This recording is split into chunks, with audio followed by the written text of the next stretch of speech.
Assalamualaikum warahmatullahi wabarakatuh.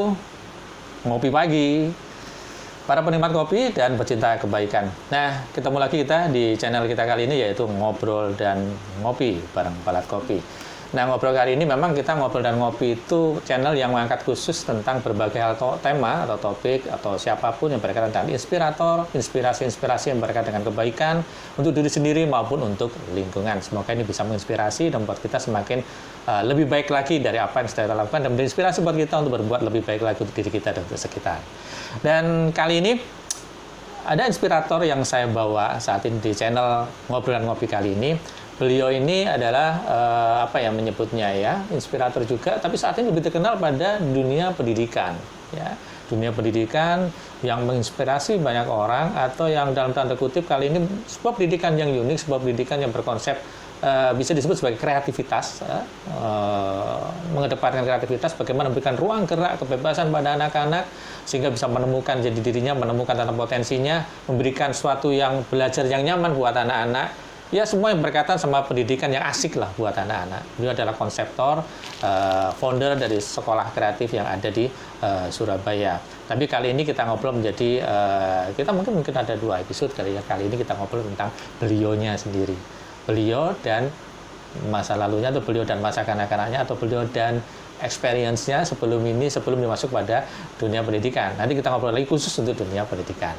Oke, beliau ini adalah Bapak Heru. Assalamualaikum Pak Heru. Waalaikumsalam warahmatullahi wabarakatuh. Oke Pak, sehat Pak ya? Alhamdulillah. Alhamdulillah.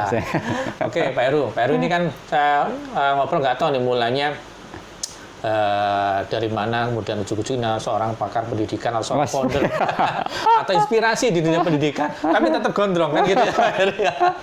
Ya, biasanya nih kalau kita ngomong identik dari di dunia pendidikan, kita ngomong guru biasanya kan pendek rambutnya gitu kan, biasanya nih Pak gitu kan, seperti itu. Tapi beliau ini ngobrol tentang dunia pendidikan, ada di sebuah sekolah inspirasi founder atau pencetus dari konsep sekolah kreatif, di sekolah, di pendidikan yang formal, tapi tetap dengan gaya jati diri beliau yang tetap berambut panjang dan sebagainya. Apakah ini sebuah konsep memang kreativitas yang diwujudkan dengan dirinya?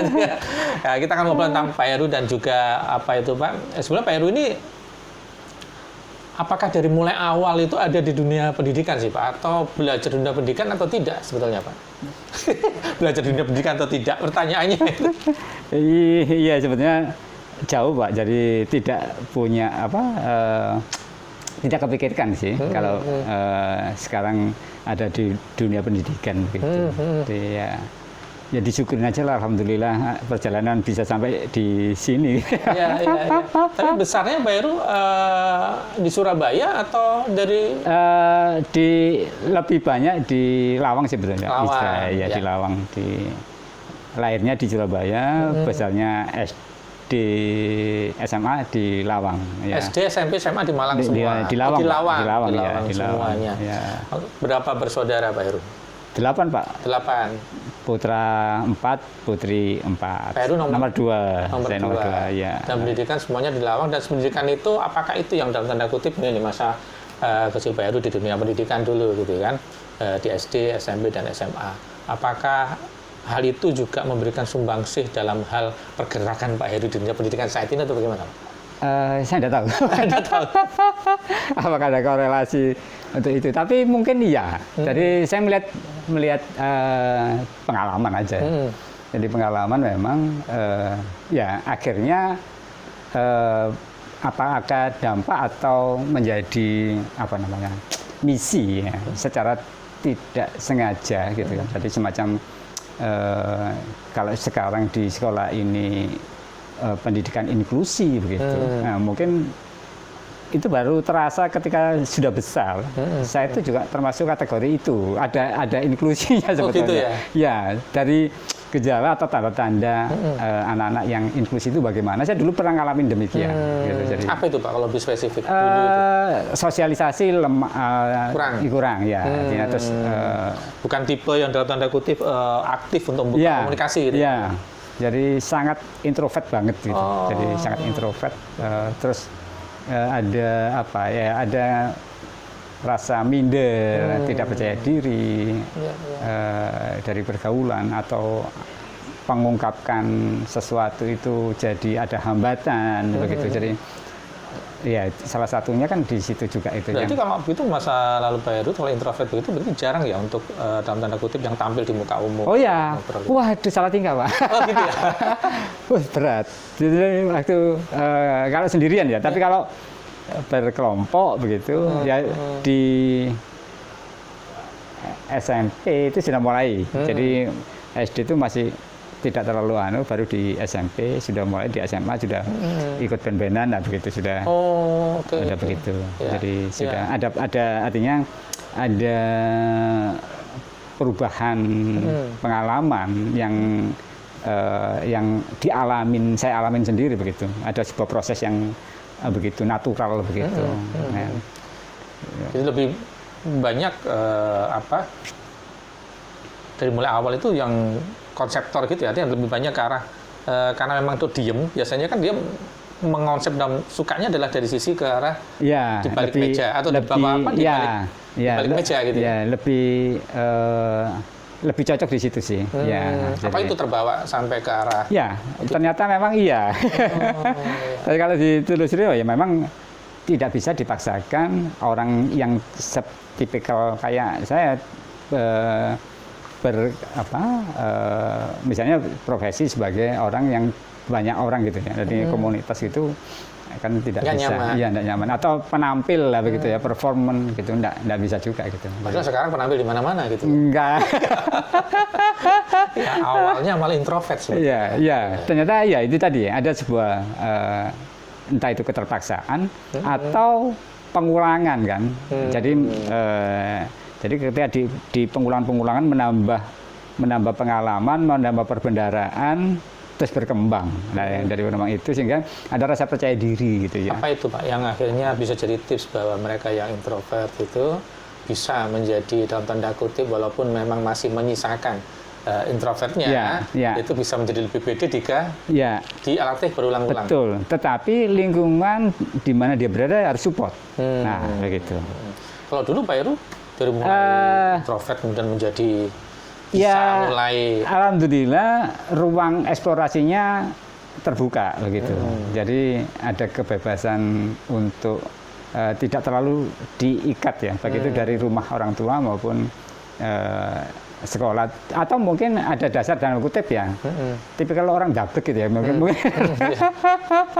Jadi disetrap gitu ya pernah gitu, karena robek gondrong gitu kan. Oh, jadi kontrolnya sudah mulai ya, di sekolah?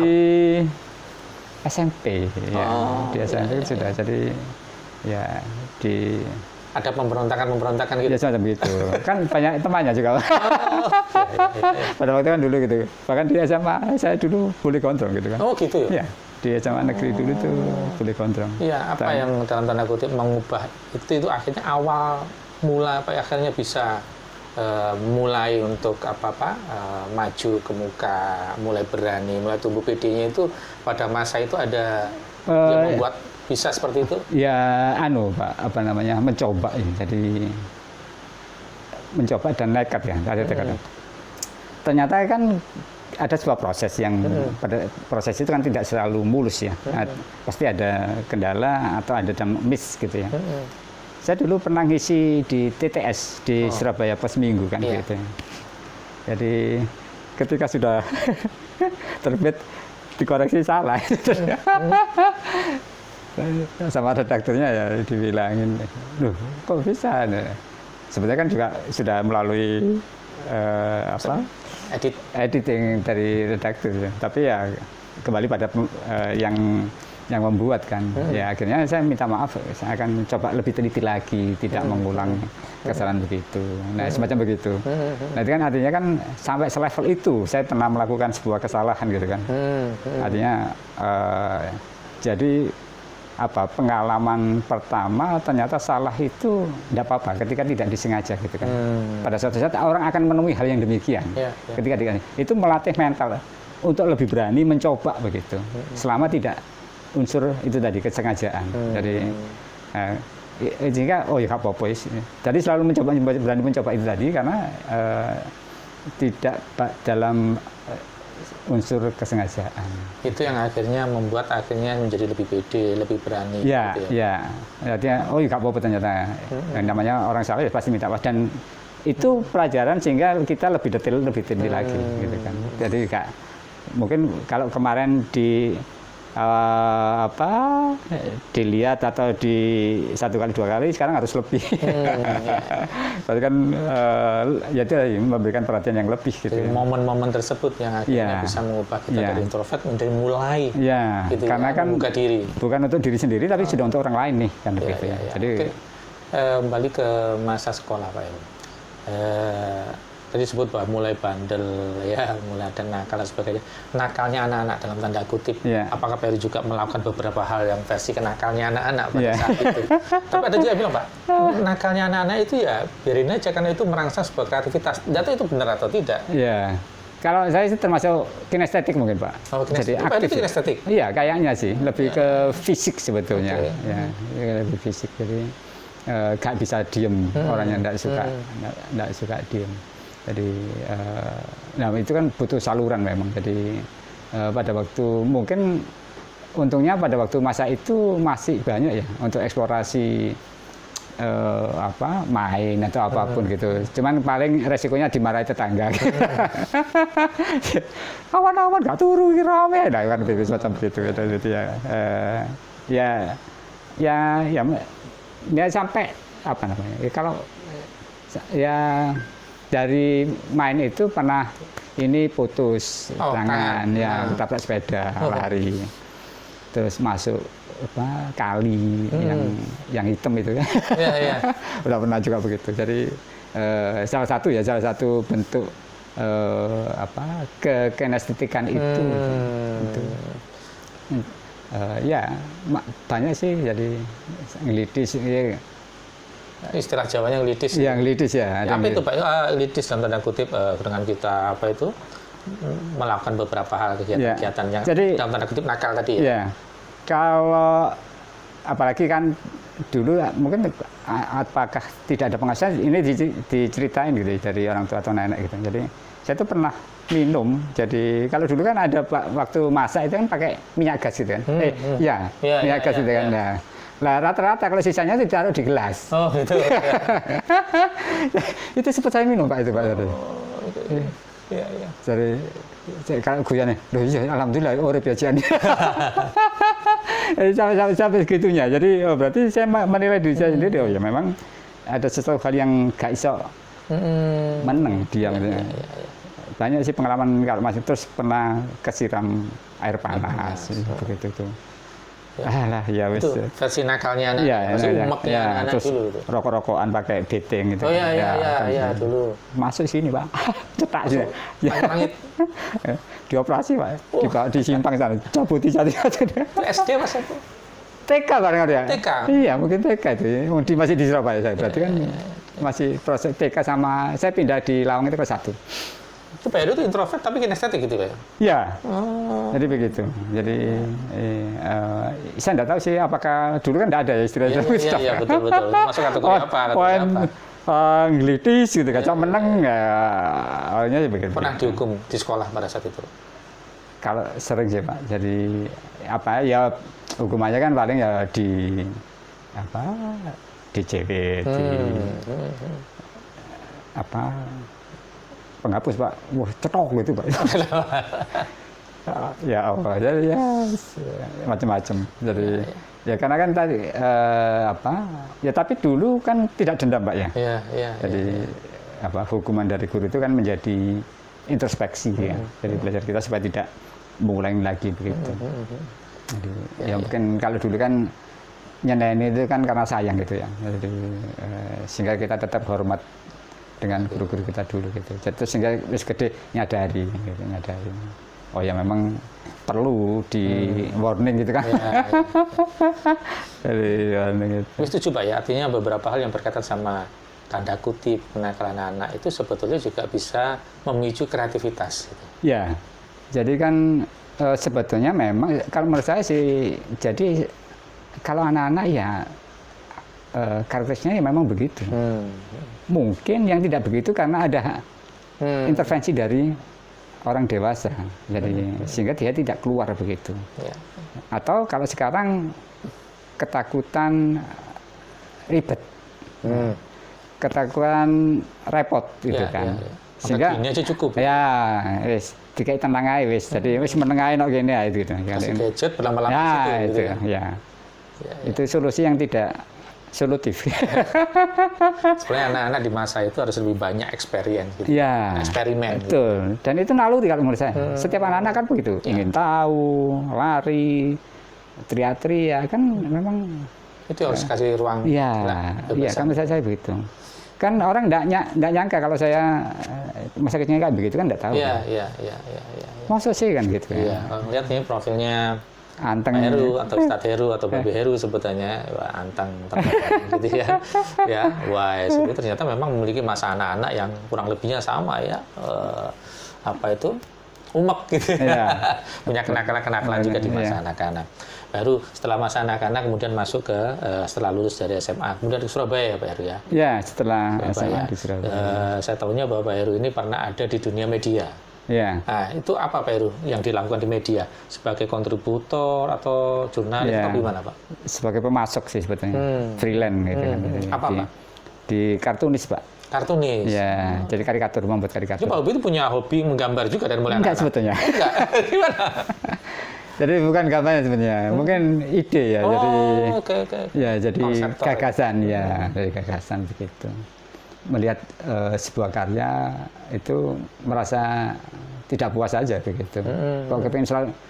Kalau kepingin selalu nambahin gitu kan. Oh, kurang ini, kurang itu, kurang begitu. Jadi selalu berpikirnya ke sana sih sampai sekarang. Jadi melihat sisi apa selalu kurang gitu, selalu kurang gitu. Nah, kartunis itu di beberapa media. Waktu itu di Surabaya Post sih. Surabaya Post. Ya, Oke. Surabaya Post. Cuman kartunisnya di beberapa media tadi kirim karena freelance kan Oke. kirim di beberapa media. Jadi kartunis itu identik sama kritik-kritik sosial. Ya, kalau karikaturis ya begitu ya. Kartunis lebih ke arah sana. Kalau kartunis kartunnya lebih pada humornya. Jadi pada lebih humor. Kalau yang kerjakan Pak Heru pada saat itu lebih ke humor atau kritik sosial? Dua-duanya atau sih, dua-duanya? yang karikatur ke kritik sosial. Oh, oke. Kritik disampaikan dengan humor. Ya, kartun. ya, jadi dimaksud unsur-unsur yang ya tergantung dari redaksi sih, redakturnya. Berarti Pak Heru juga ngamati tentang kegiatan apa itu isu-isu yang berkembang di Betul, sosial ya. atau politik. Ya pada waktu dulu misalnya sosialisasi helm Pak kan dulu. Ya, apalagi harga BBM naik ya. Jadi ngambil sisi-sisi yang lucu ya, juga di situ. Ya, misalnya ada balon. Ya. BBM tapi tinggi ya begitu nah itu. Oh, Nah, oke. Terus ada gambar orang rakyatnya nggak bisa megang gitu. Sampai sekarang masih bisa gambar juga Pak Heru ya? Bisa cuman karena sudah di dunia berbeda. Nanti kita coba ya, lihat nih sebentar saja dari gambarnya kita tunjukkan di akhir sesi bagaimana gambar kartun dari Pak Heru. Nah, kegiatan di media lain kan pernah juga di jurnalisme nih. Ya, Pernah di radio ya? Di radio Pak. Ternyata banyak juga yang Di radio itu FM Pak, FM pertama Pak. FM pertama di Ya, Surabaya. Oke. Ya, Ya. di- Itu jurnalisme apa media khusus Reporter, untuk- Pak. Reporter Ya, di reporternya. Reporter khusus untuk entertainment atau Sebetulnya semua sih, cuman pada waktu itu kan orientasi radio kan di musik ya. Jadi lebih pada di wawancara ke artis pada waktu ke Surabaya, tampil di mana, begitu sih. sebetulnya Pak Heru ini hobinya apa sih? Artinya ke TTS, ke kartunis, kemudian jurnalis, kemudian ke musik juga. Pak Heru kan dengar saya juga bisa main musik juga nih, itu kan ngeband juga dulu kan. Ya. Oke, ini bisa artinya ini bisa banyak hal atau Enggak juga Pak. Ya mungkin aja apa namanya, saya enggak tahu apakah itu ada multi talentnya atau nggak dijalanin semua begitu sehingga dapatnya sedikit-sedikit masing-masing gitu. itu. Iya. Nggak ada yang dalam. Betul, ya. Ya, multi talent tapi belajar semua. Semua. Tapi sekan persennya sama ya, semua. Gitu. Enggak sampai di dalamin semua. Dari masing-masing itu. Ya. Oh, oke. Ya, ternyata banyak juga ya. Ya mungkin gak iso menang itu ya. Jadi Iya, itu kreativitas ya, Pak, ya. Ya. Akhirnya selalu memunculkan ide-ide baru. Yang baru. Ya. Kalau kita ngomong tentang hobi, sebetulnya sukanya apa di antara sekian banyak itu baru? Saya tidak tahu Pak, suka yang mana gitu kan. Jadi olahraga ada yang saya suka, ada yang olahraga tidak juga? suka. Ada kan. Saya sampai sekarang masih badminton Pak. Badminton. Artinya masih kuat lah. Iya, gitu. iya. Ya, terus kalau ngikutin anak-anak outbound ya selalu ikut gitu kan. Dan selalu saya mencoba begitu. Jadi Cuma? Iya. Jadi saya mencoba. Jadi yang transport yang termasuk di Songa itu arung jeram gitu. Jadi, ya yang sifatnya petualangan sih naik gunung gitu sebetulnya masih suka sih sebenarnya. Banyak ternyata yang disukai oleh Pak Heru ini. Iya. Kalau pinginnya semua anak bisa fokus atau bisa mengeksplor dirinya menjadi lebih banyak. Mungkin ini jadi salah satu konsep juga nantinya di sebuah sekolah yang digagas oleh beliau. Nah, tentang ini baru mungkin ada penghargaan atau Pak Heru pernah mencapai prestasi-prestasi apa? Sebetulnya saya tidak terlalu orientasi ke sana sih karena sebuah proses. Jadi pendidikan itu lebih pada dititikkan pada proses itu kan. Jadi cuman memang pernah sih jadi ya baru di karikatur itu juara 2 tingkat nasional dan yang diselenggarakan oleh ABS pada waktu itu. Jadi belum istiqosa itu. Terus yang dapat penghargaan karyawan teladan dulu waktu saya ngajar bukan ngajar karyawan di Unmu Surabaya Pak dulu Pak. Oh iya. Jadi laboran ya. Jadi yang jaga laboratorium. Baru lagi deh. Ya, banyak.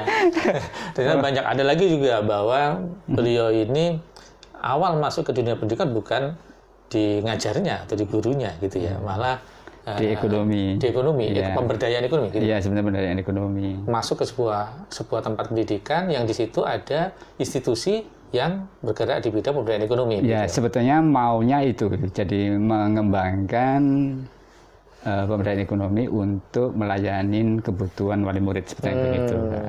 Ke sana sebetulnya peluangnya. Ya, itu baru ada di institusi pendidikan. Ya, tapi bukan bergerak di dunia pendidikan. Enggak.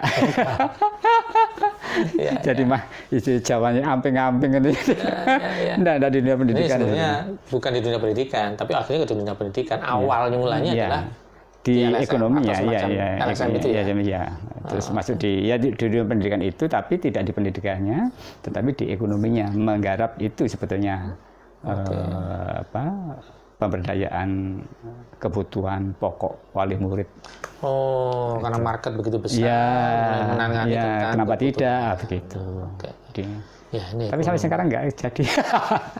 Semua kayaknya ada dilakukan di situ. Lalu Pak, akhirnya lebih menyeriusi, kan sekarang ini menjadi sebuah personal brand-nya adalah di dunia pendidikan.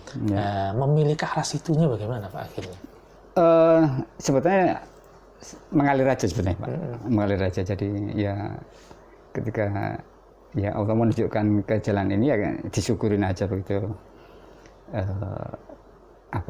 Ya waktu itu setelah tidak di ekonominya sebenarnya saya lebih pada di guru ekstranya Pak. Gambar, teater yang sifatnya lebih ke orientasi pada seni sih. Jadi karena lu memang menyukai seni. Enggak juga. Bingung nih. Enggak juga. Makanya kalau orang mengatakan saya seniman juga enggak sih, karena saya tidak punya karya yang itu enggak punya. Jadi kalau pengamat, penikmat iya sih, suka aja. Cuman mungkin lebih ada kritikusnya itu ya mungkin ya. Jadi lebih pada karena ingin adanya sesuatu yang gemes untuk dilakukan gitu dari sesuatu yang ini kayaknya perlu begini, kayaknya perlu begini. Betul, mungkin orientasinya lebih bisnis atau yang sifatnya konsultan gitu.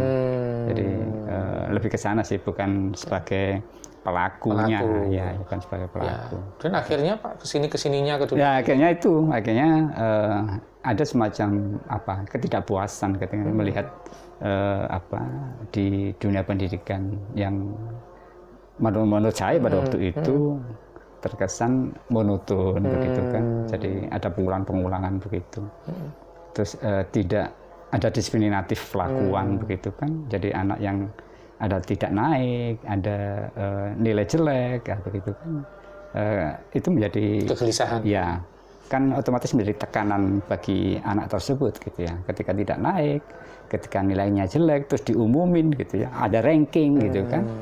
Itu kan merasa saya sendiri pada waktu itu karena di SD-nya dulu juga tidak terlalu pinter-pinter. Ya, itu sih. Terus juga apa namanya dunia ya artinya ketidakjujuran, kan, contek-mencontek, ngerepek itu kan sudah menjadi tradisi gitu kan. Ya. Kenapa terus akhirnya memilih pendidikan, Pak? Artinya dari beberapa yang diamatin begitu kan itu sumbernya bisa jadi dari naluri kritisi pada saat di kartunis gitu kan. Ya, bisa jadi begitu. Ya. Tapi kok akhirnya memilih ya sudah di pendidikan saja gitu kan yang harus saya lakukan. Ya karena jalannya ke sana mungkin ya. Jadi arahnya ke sana, kecondongannya lebih ke sana daripada ke yang lainnya begitu kan. Jadi kalau kritisi kan bisa macam kartunis tadi bisa gitu kan. Karena saya juga pernah loh Pak, sekretaris manajer, area manajer dulu di PBF. Oh. Jadi perusahaan farmasi. Iya. BUMN. Swasta yang swasta ya. Itu jadi sekretaris area manajer juga. Wah, ini baru lagi nih, saya belum tahu data-datanya menjadi area manajer di sebuah perusahaan farmasi. Farmasi, gitu kan. Iya. Terus kan itu Pak, balik lagi Pak. Iya. Kenapa? Kok akhirnya di beberapa kegelisahan yang ada, yang dipilih kok sudah deh pendidikan. Itu tadi, titik baliknya tadi kan daripada kasarannya yang ngeramut uang tua. Iya. Artinya kembali lagi gitu, jadi tujuan ada dipilihkan ya, mungkin Allah memberikan jalan itu ya wis ke anak-anak gitu kan, jadi aset ke depan gitu yang perlu di tanda kutip kalau ada prioritas milih mana yang didik orang untuk edukasi orang yang sudah berumur atau yang ya itu. Akhirnya memilih dipilihkan menurut saya. Kalau dipilihkan saya bukan memilih karena saya ngikutin aja. Jadi nggak ada waktu itu dari mulai kecil atau dari mulai cita-cita pengen buat sekolah itu nggak ada sama sekali. Nggak kepikiran sama sekali. Ya, sebenarnya nggak ada kepikiran, nggak ada cita-cita untuk mendirikan sekolah dan mengubah pendidikan itu nggak ada gitu. Makanya setelah menjadikan sebuah gagasan itu dan mengawalnya, sehingga saya sudah tidak berpikir yang lainnya begitu. Jadi sebenarnya TTS kartunis itu masih ada peluang begitu, sehingga sudah tidak bisa karena kalau dulu tidak menjadi penentu gitu ya. Jadi ya sekarang yang lebih memegang itu ya, semacam memegang kendali, jadi tidak bisa mendua atau mentiga begitu, lebih konsentrasinya di situ sih. Iya. Tapi mengawali masuk ke pendidikan kan nggak ujuk-ujuk langsung pengen mengubah atau bisa mengubah sesuatu betul, gitu kan Pak. Kan ada karena mengalir tadi kan nggak ada harus saya masuk mana, saya membenahi dari mana gitu kan. Ya memang diajak Pak. Diajak Pak Ismadi, Pak Ahmad Zaini pada waktu itu. Jadi terus artinya kenapa pendidikan tidak ada perubahan semacam begitu. Jadi dari situ ada inspirasi gitu. Jadi ada sekolah lain yang sudah melakukan itu gitu ya, di Bandung, di Mutar Bunda itu, dan termasuk juga yang di Pak Sultan itu. Jadi Insan Mulia ya itu. Nah itu sih, jadi sehingga kita startingnya sama-sama tergerak untuk berubah begitu. Oke, baru kayaknya khusus ngomong tentang pendidikan, nanti kita khusus ngomong dunia pendidikan. Ini masih ngobrol tentang titik balik akhirnya dari mulai masa pendidikan beliau, kemudian mulai berkiprah di profesi-profesi lainnya banyak sampai ke dunia pendidikan. Nanti ngobrol di sesi berikutnya, kita ngobrol berkaitan sama dunia pendidikan sendiri.